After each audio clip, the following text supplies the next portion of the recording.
her and I to cross paths in a space where I needed to grow up and get myself together. I can relate with you ladies too. I've shared with maybe one of you about me, but this isn't about me. But I can relate with the women issues that Ms. Sharif is going to talk to us about, and it's to raise our awareness.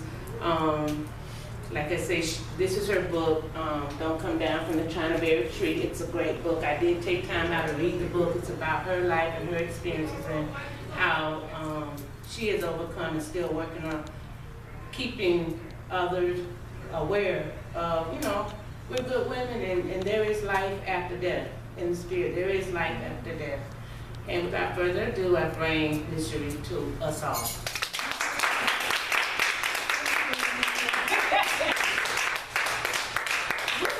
Way back, okay? And I keep things down to earth. I'm not one of those people who get up here and try to talk over your head, under your head. I just do me, you know. And I encourage everybody just to sit back and relax and let's just enjoy each other and keep the room filled with positive energy. And to help it to stay filled with positive energy, what I'm going to do is give you a little slip of paper, and I want you to write on this little piece of paper something that you brought in this room that you need to get rid of.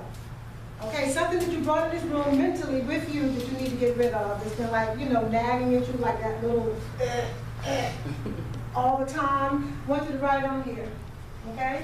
Take one, pass it down. Take a pen, pass it down. Don't worry about spelling. You can use shorthand. You can do whatever kind of script you want. But the message on that paper, put it there, and, you know, I'm going to tell you what we're going to do with it. Okay?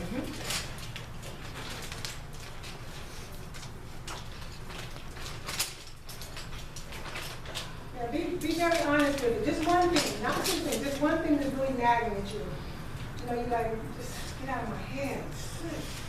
You know, type of thing. No, just hold on to it for a second. Just hold on to it for 1 second. Everybody's finished.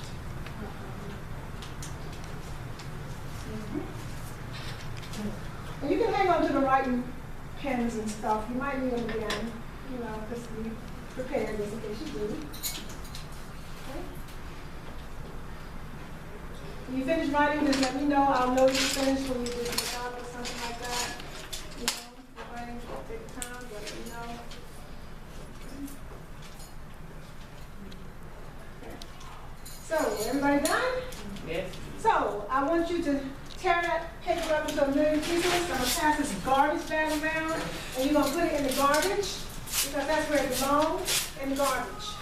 Okay?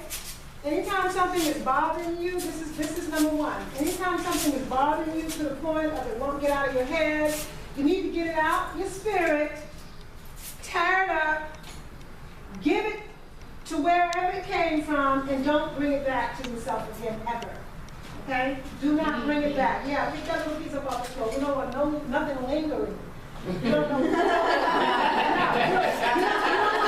don't want the residue. Yeah, it'll try to get back. It'll try to get back. If you give it just a little space, it'll try to get back. It will try to get back to you.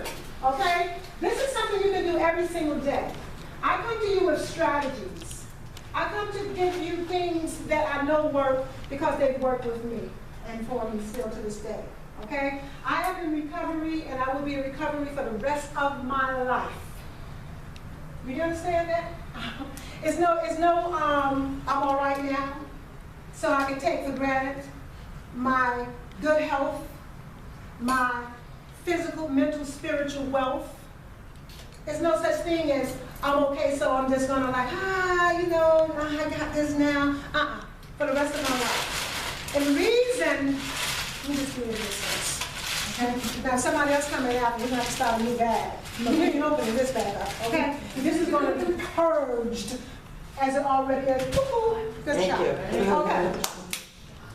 That's something you can do every single day of your life. Every single day when you get up, okay? There are certain things that we as women, we as people, mothers, sisters, aunts, however you want to classify yourself as, need to do every single day of our life, whether we are in recovery from a substance or not, okay?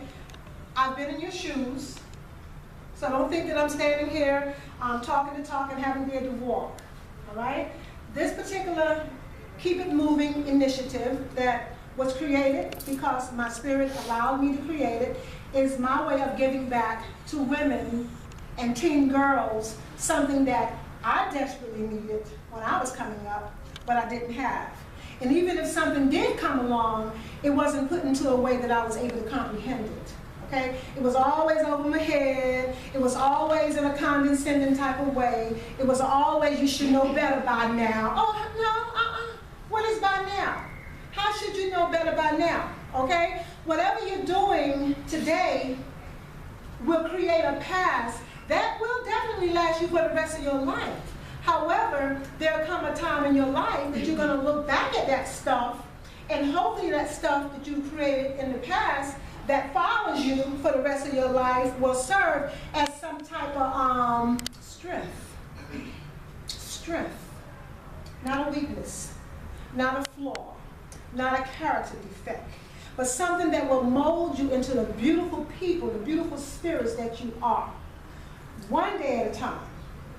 And to take it even deeper, one breath at a time. All right? Because that's all we got, is one breath at a time. Everybody think they're going to multitask, and I'm doing 5 things at one time, you know what I mean? And I got this going on, I got that going on. You ain't got nothing going on but one breath at a time. And by the grace of God, you got that.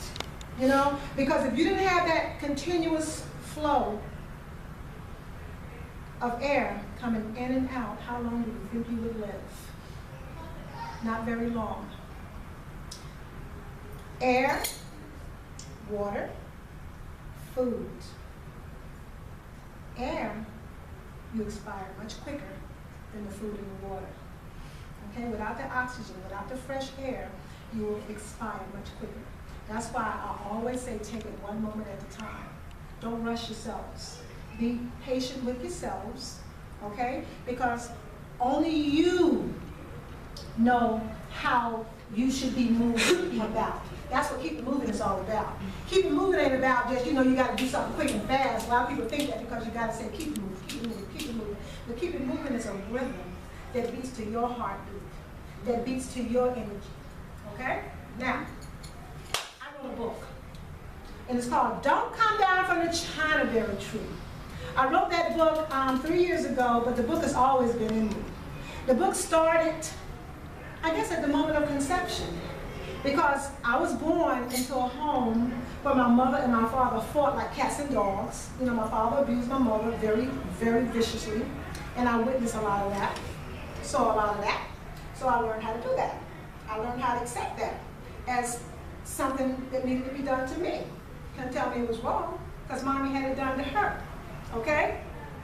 My mother grew up in a home where she saw her mother being beat viciously by her husband, her father.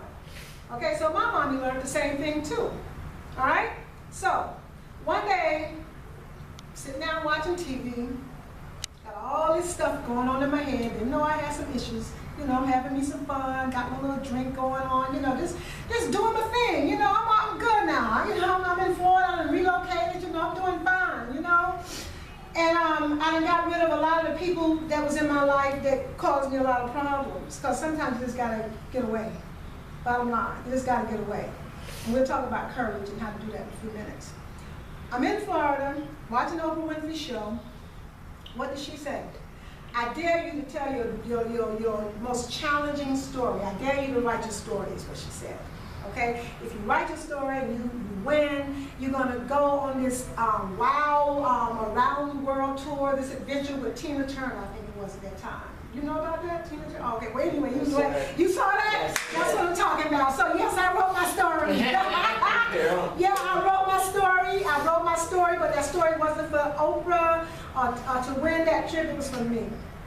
When I sat down and wrote that story, I sat down and wrote 11 pages straight. You know, longhand, no typewriter, nothing like that. 11 pages straight, had somebody edit it for me. And while I was writing the story, you know, I'm boohooing, crying, you know, like still writing, boohooing, crying, didn't know that I had that much stuff in me to talk about or to reveal to myself, because I never thought about it.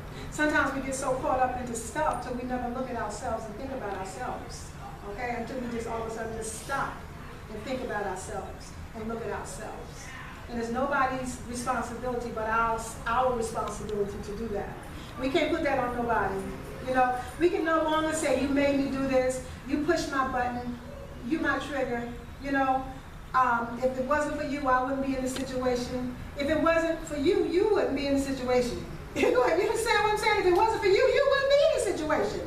Which means that we should get to a point in our lives, especially when you keep going through the same things over and over and over again. You should get to a point in your life where you say, enough, enough. You know, and when you start saying that enough is enough, the little subtle messages will begin to appear to instruct you, to guide you on what to do and how to do it. But until you get to that point, I mean really, really, really, really get to that point, because you can't trick your spirit. You know, you heard that expression, you can fool all the people, but you can't fool God. You can try to pull all that yin yang on somebody else, but that inner core, that inner spirit knows if you're trying to do the okey doke. You know, if you're really not ready. You have to really be ready. You know, it's like no doubts, no fears type ready. It's like, you know, do or die. You know, do or die.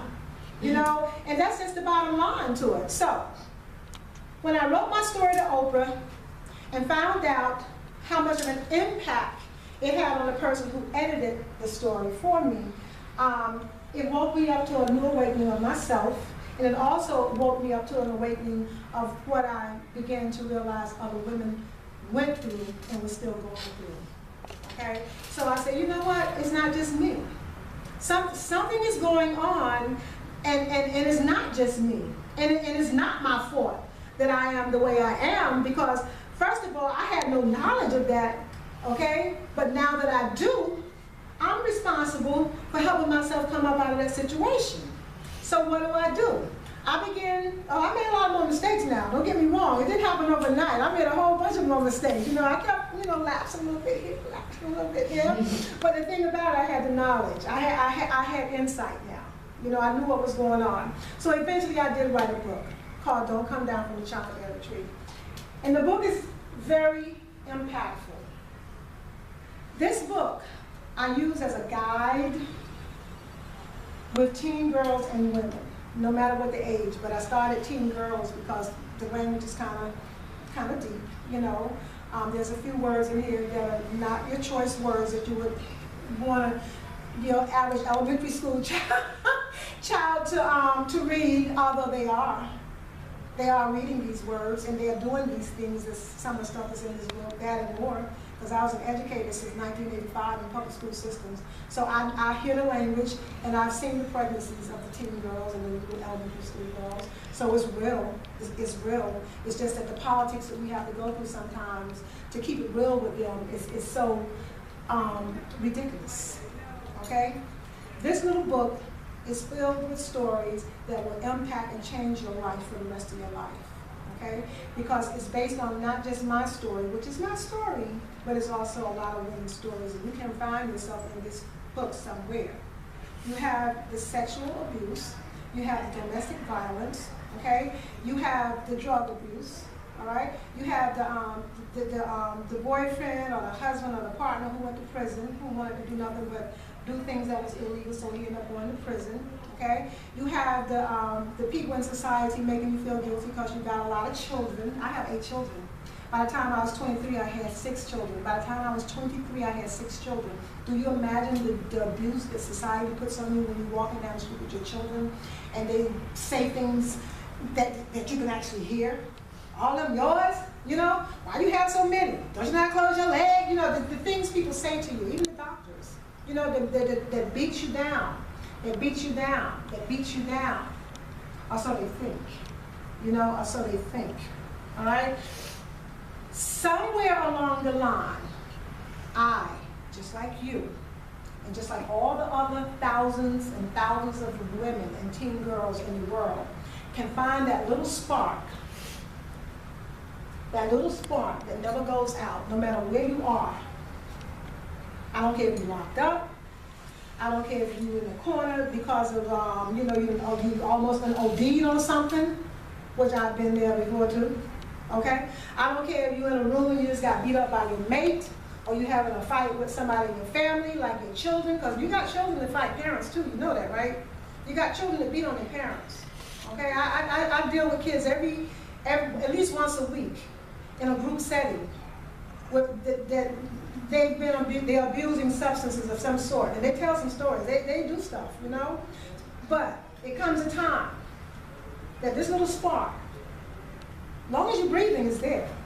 It's just that simple. You know, there aren't any excuses. As long as you're breathing, that spark is there. Okay? All you need to do, or all we have to learn how to do, is to help it to grow and to become so illuminated until others will begin to gravitate to you in the right way instead of the wrong way. Okay? Because as long as you allow that spark to be dim, okay, people and places that you will frequent sometime, and the things that you do at times will bring you to it like a magnet. You know, bring you to it like a magnet. Imagine walking into this room and it was dark. Anything could be going on, you and know nothing about it. Imagine walking into this room and it was filled with light. You know, I mean, it will attract light, more light. I want to go in there. It looks like, you know, they're having fun. You know, what are they laughing about? You know, opposed to going somewhere and there's darkness. Everybody is in a different state of mind. Nobody is being for real. Everybody is doing impulsive type things. Okay? So you make the choice whether you're going to allow your light to grow and grow and grow, or just put it out. And when I say put it out, sometimes it don't have to be put out physically. It just becomes stagnant. And just, you know, like you're not moving, you're not going anywhere. And you wither away. You become depressed, you become frustrated, you become angry. You become filled with so many emotions till you don't know what to do. You don't know what to do. So what do? Get on the phone, some of you, some of us, and we call somebody, girl, child, I'm feeling blah, blah, blah. You know, I need to go out. I need to do something. I need a drink. I need to get my head right. You know, that's what we do. Because those are some of the coping skills that we're accustomed to. You know, that's for real. Those are some of the things we're accustomed to doing. I used to get up in the morning and drink a bottle of stout for breakfast. Guinness stout for breakfast. There was a time that I had to wake up out of bed and smoke a joint just to get started. You know? These are the things that I'm not ashamed of. These are the things that I put behind me, okay? And I put them behind me because I was able to replace them with something else. And the something else that I replaced them with is something very, very, very simple. It's very simple. Because I didn't have a lot of money. When you don't have a lot of money, you can't do a lot of things that people that have a lot of money do. So you begin to feel sorry for yourself at times and say, well, if only I could eat right and buy the right foods, you know, I had the money. If I could only, you know, get out and just, you know, go on a retreat or vacation, you know, I would just get my head together and feel better.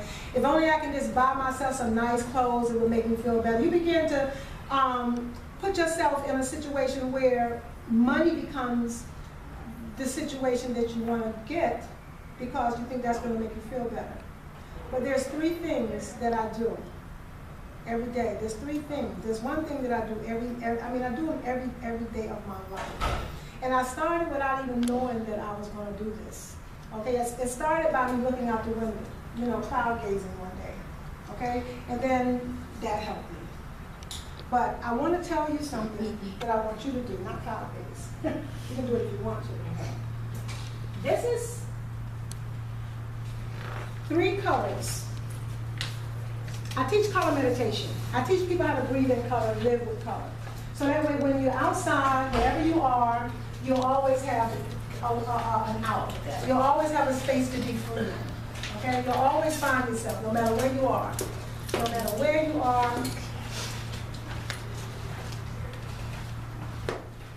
I think that's 2. It is. Just put it in the chair. You got one? Okay. I teach color meditation. And I'm going to teach you right now something that you're going to take with you, and you're going to probably use it for the rest of your life. Okay? I'm sorry. The first thing that I'm going to teach you is about the color white. Okay? And I make these little trees over here too. And these trees, thank you, they're made with real crystals, and people do use them.